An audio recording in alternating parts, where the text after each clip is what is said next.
নমস্কার, আশা করি সবাই ভালোই আছেন। আজকে রাত্রিতে আমাদের যা খাওয়াবে রান্না করেছি সেইটাই আপনাদের সঙ্গে শেয়ার করলাম। ডিমগুলোকে সেদ্ধ করে নিয়ে ছুরি দিয়ে কেটে নিলাম। এবার লবণ দিলাম, হলুদ গুঁড়ো আর লঙ্কার গুঁড়ো দিচ্ছি, দিয়ে ভালো করে ডিমটাকে মাখিয়ে নিচ্ছি। ভালো করে মাখানো হয়ে গেছে।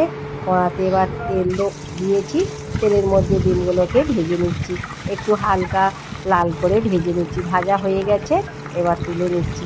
কড়াতে অনেকটাই তেল আছে, ওই তেলের মধ্যে পেঁয়াজ কুচনা দিলাম। পেঁয়াজটাকে একটু লাল করে ভেজে নেবো। লবণ দিচ্ছি, তাড়াতাড়ি পেঁয়াজটা নরম হয়ে যাবে, লাল করে ভাজা হয়ে যাবে।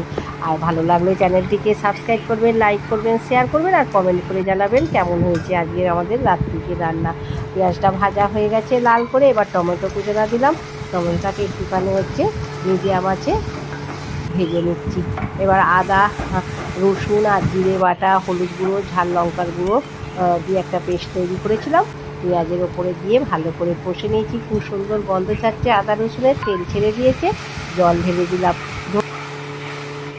পরিমাণ মতন জল দিলাম। আপনারা যেমন গ্রেভি রাখবেন সেই বুঝে জলটা দেবেন। এবার গ্রেভিটা ফুটছে, 1 চামচ চিনি দিলাম। চিনি দিলে তরকারির টেস্টটা আরও দ্বিগুণ হয়ে যায়। আপনারা যদি পছন্দ করেন তাহলে চিনিটা দেবেন। আর একটু লবণ দিলাম, দিয়ে একটু নেড়ে নিয়েছি। ঝোলটা ফুটে উঠেছে, ডিমগুলো দিয়ে দিলাম। ডিমগুলোকে দিয়ে একটুখানি ফুটিয়ে নেবো। ডিমটা দিয়ে ফুটিয়ে নিয়েছি, গরম মশলা বাটা দিয়ে দিলাম, দিয়ে একটু নেড়ে নামিয়ে নিচ্ছি। ডিম হয়ে গেল, ডিমের কষা এখানে সার্ভ করে দিয়েছি। রুটি দিলাম, ডিম কষা, আম আর প্রতিদিনের মতন মিষ্টি। আজকে রসগোল্লা। আবার একটা কোনো রেসিপি নিয়ে দেখাবে। ততক্ষণে সুস্থ থাকবেন, ভালো থাকবেন আর অবশ্যই আমার পাশে থাকবেন। নমস্কার।